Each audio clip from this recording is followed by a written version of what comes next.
ഇന്നത്തെ റെസിപ്പി നന്നായിട്ട് പഴുത്തിട്ടുള്ള നേന്ത്രപ്പഴം വെച്ചിട്ട് വളരെ സിമ്പിളായിട്ട് നല്ല എളുപ്പത്തിൽ ഹെൽത്തി ആയിട്ട് ഉണ്ടാക്കിയെടുക്കാൻ പറ്റിയ എണ്ണയില്ലാത്ത നല്ലൊരു 4 മണി പലഹാരത്തിൻ്റെയാണ്. ഉണ്ടാക്കിയെടുക്കാൻ നല്ല എളുപ്പമാണ്, അതുപോലെ തന്നെ നല്ല ടേസ്റ്റുമാണ് ഇത് കഴിക്കാനായിട്ട്. അപ്പോൾ എങ്ങനെയാണ് ഈ ഒരു പലഹാരം തയ്യാറാക്കുന്നതെന്ന് നോക്കാം. അപ്പോൾ ഈ ഒരു പലഹാരം തയ്യാറാക്കി എടുക്കാൻ വേണ്ടിയിട്ട് ആദ്യം തന്നെ ഒരു പാൻ സ്റ്റൗവിൽ വെച്ചിട്ട് അതിലേക്ക് 1/2 കപ്പ് അളവിൽ ശർക്കര പൊടി ചേർത്ത് കൊടുക്കാം. ശർക്കര പൊടിക്ക് പകരം ശർക്കര എടുത്താലും മതി, പക്ഷേ ഇതുപോലെ പൊടിച്ചിട്ടുള്ള മധുരം കുറഞ്ഞിട്ടുള്ള ശർക്കരയാണ് ഒന്നും കൂടെ ബെസ്റ്റ്.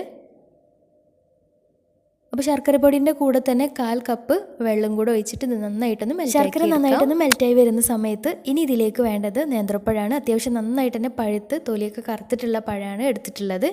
അതാണ് ഒന്നും കൂടെ ബെസ്റ്റ്. നന്നായിട്ട് പഴുത്തിട്ടുള്ള പഴം തന്നെ ഇതിലേക്ക് ഇടും. അപ്പോൾ എടുത്തിട്ടുള്ള നേന്ത്രപ്പഴം ഇതുപോലെ ചെറുതായിട്ട് കട്ട് ചെയ്തിട്ട് മിക്സിയുടെ ജാറിലിട്ടിട്ട് നന്നായിട്ടൊന്ന് അരച്ചെടുക്കാം. വെള്ളമൊന്നും ചേർക്കേണ്ട ആവശ്യമില്ല, ഇങ്ങനെ തന്നെ നന്നായിട്ട് അരച്ചിട്ട് മാറ്റി വെക്കാം.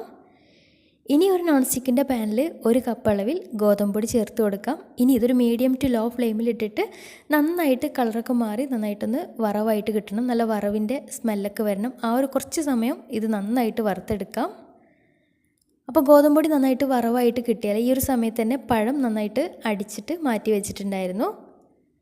അപ്പോൾ ഗോതമ്പൊടി ഏകദേശം വറവൊക്കെ ആയിട്ട് കിട്ടിയാൽ ഇനി ഇതിലേക്ക് കുറച്ച് തേങ്ങ ചിരകിയത് ചേർത്ത് കൊടുക്കാം. ഞാനിപ്പോൾ ഒരു 1/4 കപ്പ് അളവിൽ തേങ്ങ ചിരകിയത് ചേർത്ത് കൊടുത്തിട്ടുണ്ട്. തേങ്ങ കൂടുതലുണ്ടെങ്കിൽ കൂടുതൽ ടേസ്റ്റാണ്. അപ്പോൾ തേങ്ങ ചേർത്തിട്ട് ചെറുതായിട്ടൊന്ന് മിക്സാക്കി എടുത്തതിന് ശേഷം ഇനി ഇതിലേക്ക് നമ്മൾ നേരത്തെ അരച്ച് വെച്ചിട്ടുള്ള പഴം ചേർത്ത് കൊടുക്കാം. പഴം വലുതാണെങ്കിൽ 1 മതിയാവും, ചെറുതാണെങ്കിൽ 2 എടുക്കാം. അപ്പോൾ പഴം കൂടെ ചേർത്തിട്ട് ലോ ഫ്ലെയിമിൽ ഇട്ടിട്ട് കുറച്ച് സമയം എല്ലാം കൂടെ നന്നായിട്ടൊന്ന് മിക്സാക്കി എടുക്കണം.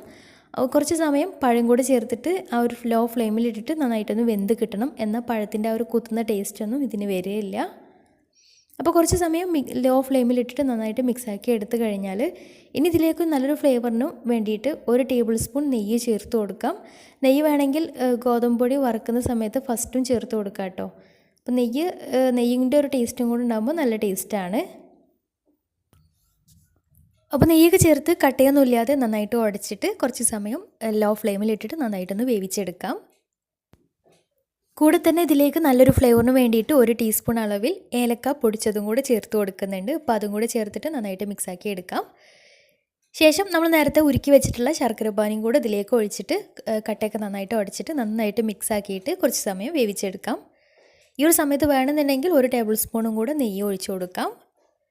അപ്പോൾ എല്ലാം കൂടെ കട്ടയൊക്കെ നന്നായിട്ട് ഉടച്ചിട്ട് കുറച്ച് സമയം നന്നായിട്ടൊന്ന് മിക്സാക്കിയിട്ട് വേവിച്ചെടുക്കാം. പിന്നെ അവസാനം എടുക്കൊന്ന് കടിക്കാൻ വേണ്ടിയിട്ട് കുറച്ച് നിലക്കടല പൊടിച്ചിട്ട് മിക്സിയുടെ ജാറിൽ ഇട്ടിട്ടൊന്ന് പൊടിച്ചിട്ട് അതും കൂടെ ചേർത്ത് കൊടുക്കുന്നുണ്ട്. നിലക്കടലയ്ക്ക് പകരം കാഷ്യൂ നട്ട്സ് ഉണ്ടെങ്കിൽ കുറച്ച് നെയ്യിലൊന്ന് റോസ്റ്റ് ആക്കിയിട്ട് ഒന്ന് പൊടിച്ചിട്ട് ചേർത്ത് കൊടുത്താലും മതിയാവും. ഇനി രണ്ടും ഇല്ല എന്നുണ്ടെങ്കിൽ കുഴപ്പമൊന്നുമില്ല, അങ്ങനെ ചെയ്തെടുത്താലും മതിയാവും. പക്ഷേ ഇടയ്ക്ക് കടിക്കുമ്പോൾ ഒന്നും കൂടെ ടേസ്റ്റ് ആയിരിക്കും. അപ്പോൾ എല്ലാം കൂടെ നന്നായിട്ട് മിക്സാക്കി എടുത്തു കഴിഞ്ഞാൽ ഇനി ചൂടോട് കൂടി തന്നെ ഇതുപോലെ ഒരു പ്ലേറ്റിൽ ഞാൻ നെയ്യ് തടവിയിട്ടുണ്ട്. അപ്പോൾ അതിലൊന്ന് സെറ്റാക്കി വെക്കുന്നുണ്ട്. നമുക്ക് ഇഷ്ടമുള്ള ഏതെങ്കിലും ഒരു പ്ലേറ്റിൽ റെഡിയാക്കി എടുത്താൽ മതിയാവും. എന്നിട്ട് 1-2 മണിക്കൂർ കഴിഞ്ഞിട്ട് ഒന്ന് സെറ്റായിട്ട് ഇത് കട്ട് ചെയ്തിട്ട് സെർവ് ചെയ്യാം. നല്ല സോഫ്റ്റാണ്, ഹെൽത്തിയുമാണ്. ഗോതമ്പൊടിയും തേങ്ങയും ശർക്കരയൊക്കെ ആയത് കാരണം നല്ല ടേസ്റ്റുമാണ് കഴിക്കാനായിട്ട്. തീർച്ചയായിട്ടും ഇഷ്ടമാവും. അപ്പോൾ ട്രൈ ചെയ്ത് നോക്കുക. ട്രൈ ചെയ്തിട്ട് നിങ്ങളുടെ ഫീഡ്ബാക്ക്സ് താഴെ കമൻറ്റ് ബോക്സിൽ അറിയിക്കാൻ മറക്കരുത്. അപ്പോൾ ഇന്നത്തെ വീഡിയോ ഇഷ്ടമായെന്ന് വിചാരിക്കുന്നു. ഇഷ്ടമെങ്കിൽ ലൈക്ക് ചെയ്യാനും ഷെയർ ചെയ്യാനും കമൻറ്റ് ചെയ്യാനും മറക്കരുത്. അതുപോലെ തന്നെ ചാനൽ സബ്സ്ക്രൈബ് ചെയ്യാത്തവരുണ്ടെങ്കിൽ സബ്സ്ക്രൈബ് ചെയ്യാനും മറക്കരുത്. അപ്പോൾ നല്ല അടിപൊളി വീഡിയോയുമായി വീണ്ടും വരാം. അതുവരെ take care, bye, thank U.